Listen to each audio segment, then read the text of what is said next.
Саламатсыздарбы, урматтуу мекендештер. Жалпыңыздарга Бишкек шаарынан салам жолдоймун. Өзүңүздөр билесиздер, буга чейин ар дайым Кыргызстанга келгенге чейин сиздер мени Бүтүн Кыргызстан саясий партиясын менен жогорку кеңешке депутат кылып шайлагандан бери Кыргызстандан түз эфирге чыгып, саламдашып, акыркы болуп жаткан жагдайлар боюнча өзүмдүн ой пикиримди айтып, ушундай бир жакшы сиздер менен байланышып турган элем. Бүгүн дагы байланышып жатам. Тилекке каршы акыркы соңку күндөрү бир аз суркоолоп калгандыгыма байланыштуу журналисттер менен байланыша албай, аларга интервью бере албай, жакшы баягы сиздер менен саламдаша албай калдым. Ал үчүн кечирим сурайм. Акыркы жолу ушул менин дипломума байланыштуу Жалал Абад мамлекеттик университетинин ишмердүүлүгүнө байланыштуу УКМКга тергөөгө кирип чыккандан кийин, сурак берип чыккандан кийин аябай катуу ооруп калып, бир жолу араң сессияга барып, анан кийин үйдө дарыланып жаттым. Урматтуу мекендештер, аталар, апалар, курбу курдаштар, агалар, эжекелер, көпчүлүгүңүздөр мага абдан көп суроолорду берип жатасыздар. Ушул социалдык тармактардан менин жеке кат куржунума суроолорду берип жатасыздар. Сен эмне чын эле ушундай бир дипломду алганыңда ошол чабалдыктар кетти беле, өзүң окуп алдың беле, сенин өмүр баяның кандай, деги эле диплом маселеси эмне себептен сага эле жабышып калды деп ушундай сарсанаа болуп суроо берип жаткан биздин мекендештер да көп. Менин өмүр баянымды жакшылап окуп билип, мен жөнүндө жакшы ой пикирде калган биздин мекендештер да көп. Диплом маселесине токтолгонго чейин мен өзүм тууралуу айтып берсем, көпчүлүгү менин соңку мына азыркы бийликке, деги эле мурдакы адилетсиз бийликтерге айтып жаткан сын көз карашым аркылуу жөн гана баягы чыканактай кыз дейсиздерби, чөкөдөй кыз дейсиздерби айтор, жаш Кыргызстанда өзүнүн ой пикирин тайманбай айтып чыккан жаш кыргыз элинин кызы катары тааныйт экенсиздер да. Мен 1994-жылы 19 февралда кычыраган кыштын айында орозо мезгилинде төрөлгөнмүн. Менин атам жөнөкөй мамлекеттик кызматта иштеген, кандай десем эми мындай жөнөкөй катардагы кызматчы, электрик болуп эмгектенди, бир 30 жылдан ашык. Апам дагы жөнөкөй эле карапайым аял катарында мамлекетте ушул көптөгөн биздин мекендештерибиздин балдарын окутуп, мугалим катарында иштеди. Болгондо дагы абдан дасыккан адистердин бири эле. Тилекке каршы 2019-жылы мен апамдан айрылып калдым, көпкө созулган рак оорусунун айынан. 3-1 тууганмын. Үйдө эң кичүүсүмүн. Эң улуу агамды билесиздер. Анан ал агамдан да айрылып калдым. Жалгыз гана азыр эжим калды. Атам бар, Кудайга шүгүр. Туугандарым да бар. Апам тарабынан туугандарым чоң кызматтарда иштеп, өздөрүнүн билими менен, өздөрүнүн аракети менен ушундай бир кызматтарынан көтөрүлүп, элге эмгеги сиңген инсандар. Менин тайкелерим, тайэжелерим десем жаңылышпайм.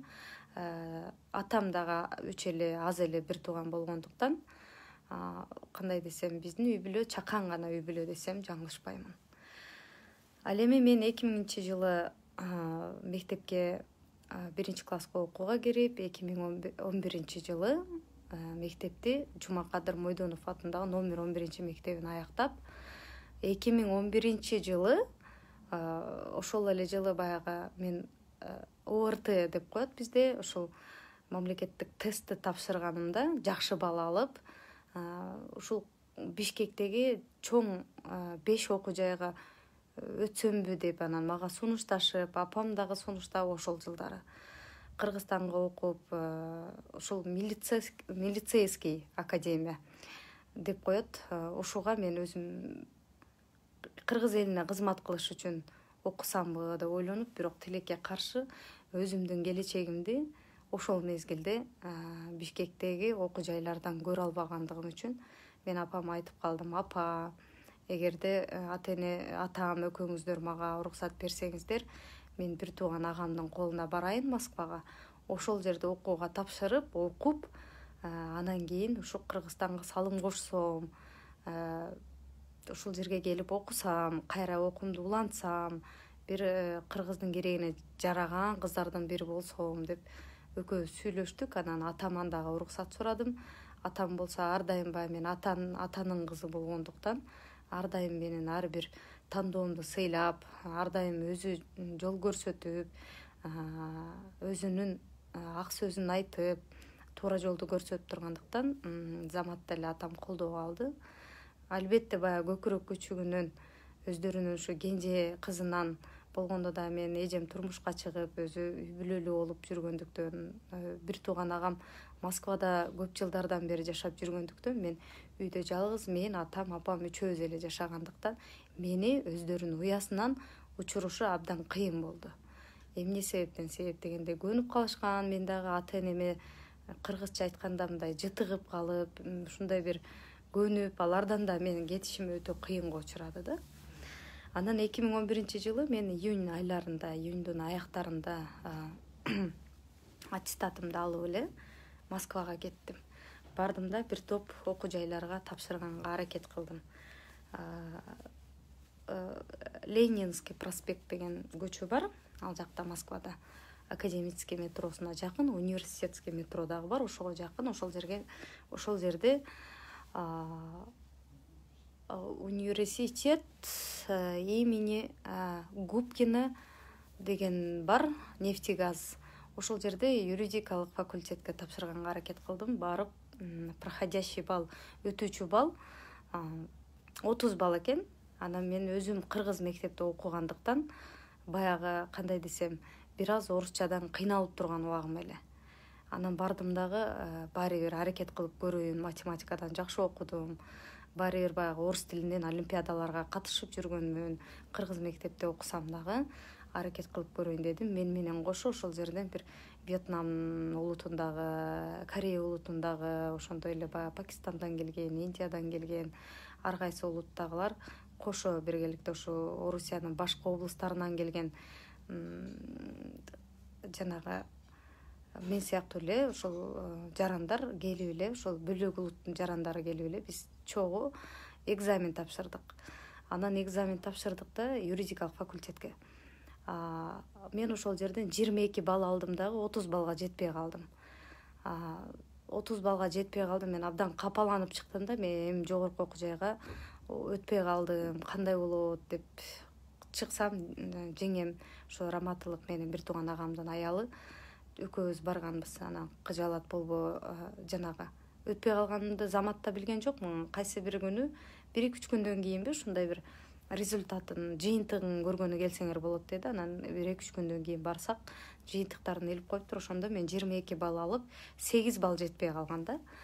Анан ошол жерде мен башка ошол Орусиянын башка облустарынан келген башка ушул мен сыяктуу баягы сынакка катышкан жигит кыздардын балдарын карасам, алардыкы кээ бирөөлөрдүкү 2 балл, 3 балл алгандар да бар экен. Анан мага ал нерсе мотивация болду. Анан ошондо мен өзүм окуу жайларга барганга, кээ бир окуу жайларга ошентип атып август болуп кетип, мен кечигип калдым да. Кечигип калып, анан айттым, мейли эми баягы мен кыргыз мамлекетинин жараны болгондуктан көпчүлүк бюджетке өтө турган жанагындай окуу жайларда квоталар чектелип калыптыр. Эртерээк келсеңер балким өтөт белеңер деп ошол жерде айтып калышты. Анан мейли 11-класстын аттестаты менен 2 жыл колледжге окуйн дагы, анан кийин окуумду жогорулатып аламын. Мага да бир топ жеңил болот, контракт азыраак экен деп 2 жылдык Московский бизнес колледжге тапшырдым. Бизнес колледжге тапшырып, собеседованиядан жакшы балл алып өтүп кеттим. Өтүп кеттим да, ал жерде бухгалтерский учет, спецбухгалтер ушуга тапшырдым. Анткени бир тууган агамдын кеңеши ошол болду. Сен бул учетко тапшырсаң, бул жерде эсеп менен иштеген жаштар абдан жакшы айлык алат, өзүңдө келечегиңе жакшы, ушундай бир мүмкүнчүлүктөр бар Москвада деп калды. Бирок мен жан дүйнөмдө ошол баягы юридикалык факультетке өтөйүн же болбосо кайсы бир коомго аралашып ушундай бир өзүмдү башка тараптан көргүм келген да. Анан кийин макул деп ошондо контракт 52.000 рубль болчу. Бир тууган агам ошол контрагымды төлөп окууга киргизди. Анда мен 17 жашта элем. 17 жашымда Москвада мен бизнес колледжге учет спецне окууга кирдим дагы, анан окуп жүрдүм. Москвада биздин кыргызстандык мекендештер абдан көп болчу ошол мезгилде. Бирок баягы эрте менен эрте туруп агамдын балдарын мектепке апарат элем дагы, анан кийин эле ошол метро менен окууга барчумун. Ошол кезде студенттерге атайын баягы студенческий билет алгандарга студенческий проездной деп коет. Баягы проезднойго сен арзандатылган баа менен проездной аласың, ал надземный транспорт, подземный транспорт деп коет. Жердин үстүндө жүргөн жанагы коомдук унаалар, жердин астында жүргөн унааларга ушундай бир транспорттарга арзандатылган ушундай проездной аласың. Жердин үстүндөн жүргөндөргө 230 рубль төлөйт элем бир айына. Метрого жердин астында жүргөн ушу поезддерге 250 рубль төлөчүм. Ошо менен жалпы жондан бир айына мага 500 рубль каражат кетчү эле.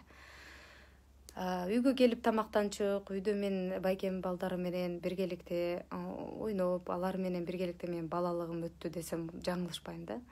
17 жашымда окууга кирип, 19 жашымда аяктадым. 19 жашымда аяктадым да, анан мен ошол жерде Москвада окуп жүрүп, биздин мекендештердин мен сыяктуу 17, 18, 19 жаш мындай кандай десем, мен сыяктуу жаштардын ошол жерде кыздардын айрыкча пол жууп, жигиттердин кар күрөп, ата энесине акча салып жүргөн баягы арыз арманы, алардын кандай десем, мигранттык жашоосу ушунчалык жан дүйнөмдү баягы кандай десем башкача ойго салган да. Эмне себептен жаштар ушул кычыраган мына биздин кошуна мамлекет Казакстандын жаштарындай болуп керемет ушундай университеттерде окубайт көпчүлүгү? Эмне себептен биздин жаштарга мүмкүнчүлүк түзүлбөйт? Эмне себептен ушундай студенттерге ар кандай мүмкүнчүлүктөр каралбайт деген ойлор мени кыйнай берчү да. Анан мен колледжди бүткөндөн кийин апам айтып калды, ошо колледжди бүтө элек окуп жүргөндө 2012 жылдары бир ноябрь айларында апам айтып калды, мен 2011 колледжге окууга кирип жатпаймынбы? Ошол жерде мекенчил жаш деген гезит бар, барып ошол жерге бош убактыңда бекер жүргөнчө бекер иштегениң жакшы, үйрөнөсүң, коомчулукка аралашасың, кыргыздарга жардам бересиң деп калды. Анан макул деп мен издеп Олимпийский мына проспект Мирада Олимпийский деген чоң бир эме бар эле, ошол жерге барып, анан мына Темирлан Бекботоев деген агабыз бар, өзүңүздөр азыр Facebook социалдык тармагынан кирип карасаңыздар болот. Ошол Facebook социалдык тармагында өзү активдүү отурат. Иман Нуру партиясынан депутаттыкка ат салышты, кандидат болду, талапкер болду. Ошол агабыздын колунда мен алгачкы жанагы журналистикага таштаган алгачкы кадамым ошондо. Мен бухчет специнде окуп жүрсөм дагы өзүм ушу жан дүйнөм коомдук иштерге тарта берди. Анын Мекенчил жаш деген гезитине ишке кирип, сайтын карап, анан мен ошондо гезиттерди ошол эле учурда биздин кыргыздардын медцентр деп коет, ошолорго гезиттерин ташып алып барып берип, ошол жердеги баягы биздин мекендештердин жашап иштеп жүргөнүн дагы да мындай кененирээк таанышканмын да. Ошону эскерте кетейин дедим. Жана резюмеңде Мекенчил жаш деген газетада ушинтип журналист болуп иштеген экенсиң, мунун чынбы же кандай деп сурагандар да көп болду да. Ошон үчүн тактоо иретинде мен кыстарма катарында айтып атам. Ошентип ал жерде бир жарым жылдан көбүрөөк иштедим, окууну да бүттүм, анан Кыргызстанга каникул учурунда ошо дипломумду алып келдим. Келдим дагы анан ошо кайра эле ошо Москвага окууга тапшырайын деп жаткан учурумда апам айтып калды.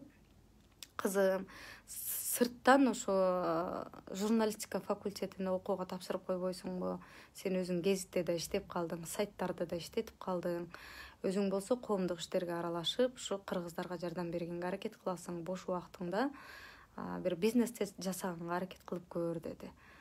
Анан эми сен сырттан окуп калдың деп айтышат го, апа кандай болуп калат десем, мен деле биринчи баягы апам филология факультетинде ушу мугалимдикти бүткөндүктөн апам айтып калды, мен деле биринчи училищени окуп, анан сырттан ошо филологияда ошо немени мугалимдикти окуп бүттүм. Ошондуктан сен такыр эле тартынбай окуй бер, мен абдан мыкты мугалим болдум, көптөгөн окуучуларды окуттум деп калды. Апам өзү филолог болгондуктан, кыргыз тили, кыргыз адабияты мугалим болгондуктан туура жазганды, адабий сөздөрдү деги эле кыргыздын чыгармаларын мен апамдан үйрөнгөнмүн. Анткени басып туруп эле мага ошо кыргыздын кандай десем чыгармаларын, Чыңгыз Айтматовдун чыгармаларын деги эле көп бүткүл окуган китептерин айтып бере берчү. Мен ошондон улам кызыгып бар жок чыгармаларды окуп чыкканмын десем жаңылышпаймын. Мага биринчи билимди ушу апам өзүнүн эне сүтү менен кошо өзү айтып жүрүп берген. Анан мен Жалал Абад мамлекеттик университетине журналистика факультетине 3-курстан отуруп, ал жерде 4 жыл окудум.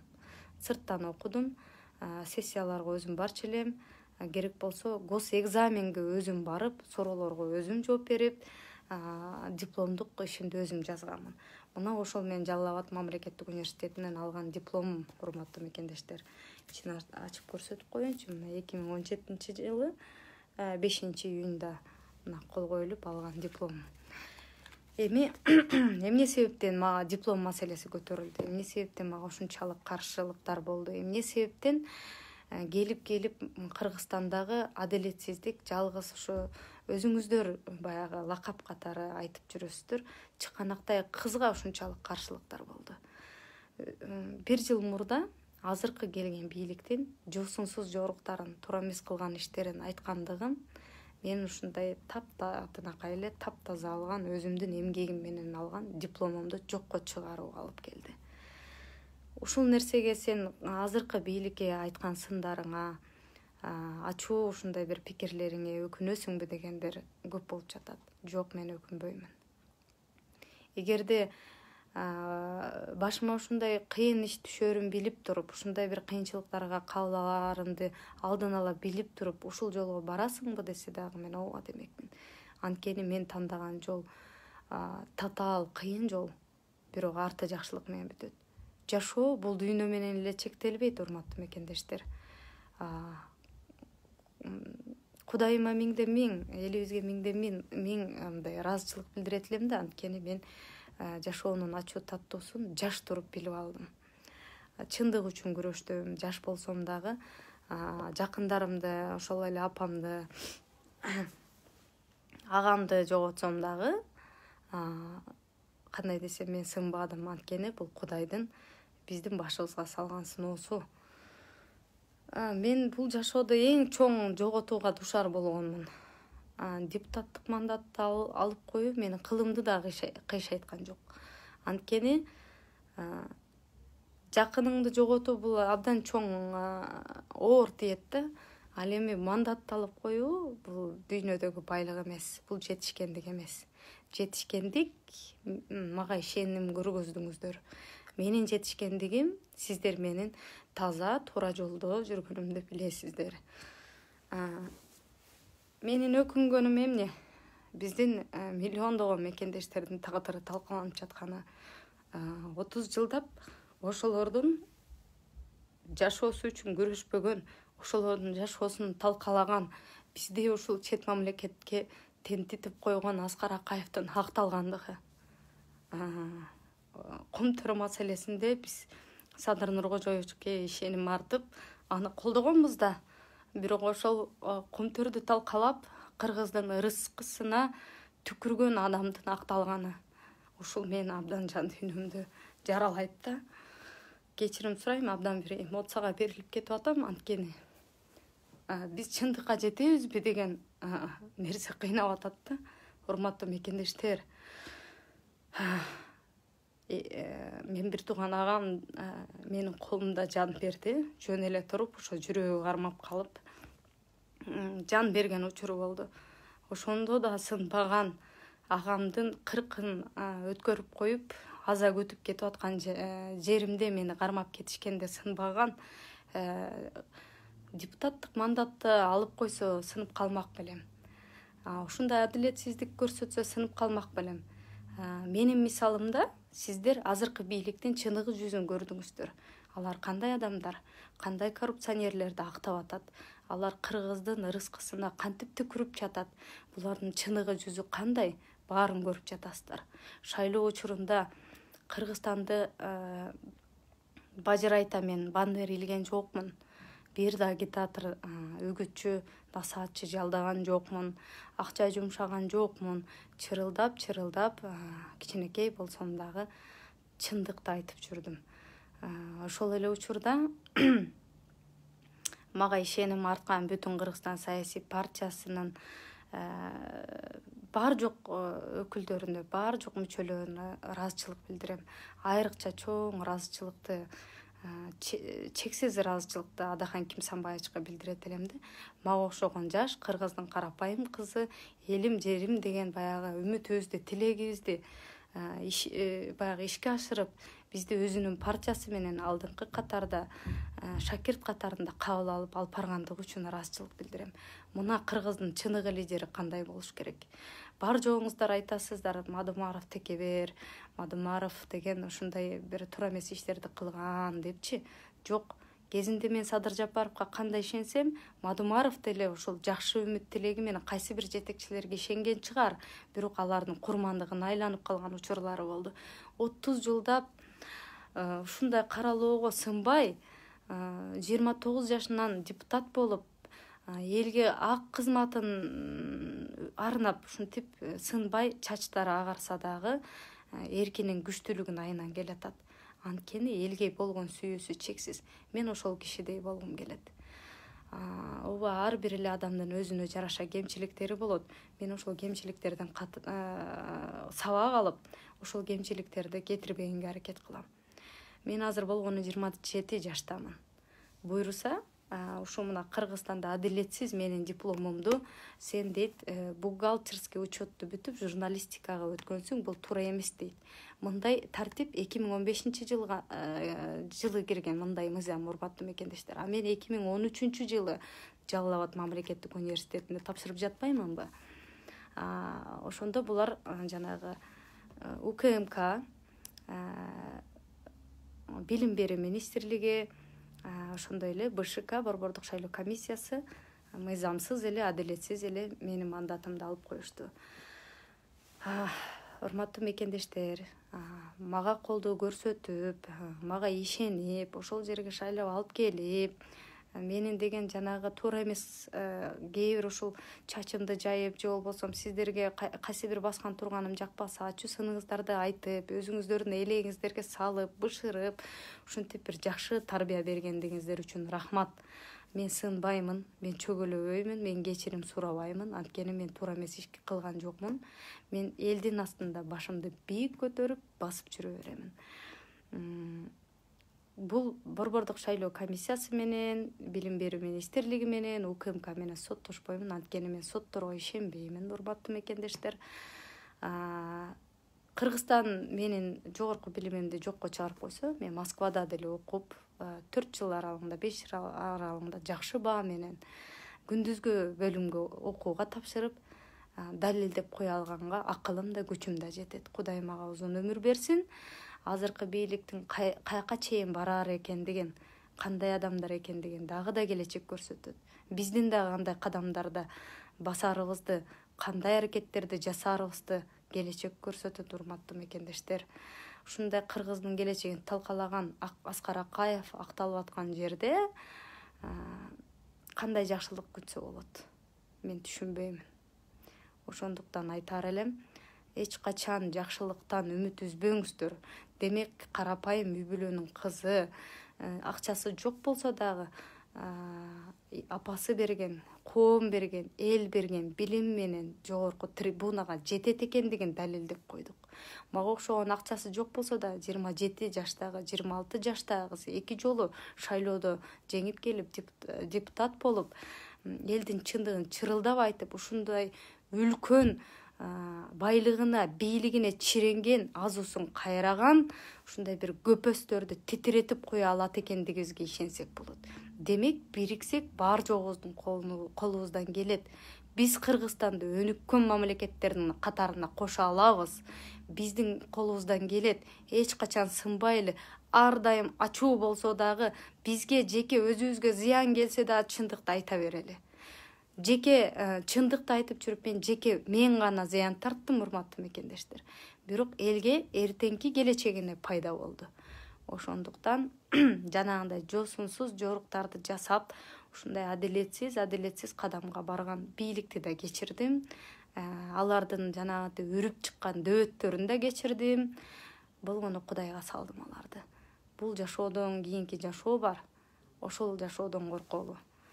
Кудайдын таразасы бар, Кудайдын соту бар. Ошондуктан мен башымды бийик көтөрүп, сиздердин араңыздарда дагы да чындык үчүн күрөшөм. Кыргызстандын эртеңки жаркын келечеги үчүн күрөшөм.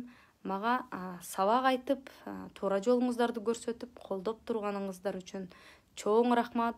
Биз сынбайбыз, биз күрөшөбүз. Бүтүн Кыргызстан саясий партиясы ушундай бир дасыккан, жакшы, эр жүрөк, Кыргыздын эртеңки келечеги үчүн күрөшкөн жаштарга бай. Менден кийинки келе турган азамат эжекелерибиз дагы ушул трибунада туруп сиздердин чындыгыңыздарды жеткирет. 5-чи микрофон эч качан токтоп калбайт. Ошол 5-чи микрофондон элдин чындыгын талашып турган үндү угасыздар буйруса. Саламат болуңуздар. Мен сиздер менен коштошпоймун. Дагы да көптөгөн маселелер бар буйруса. Ден соолугумду чыңдап алгандан кийин дагы да байланышабыз. Саламат болуңуздар.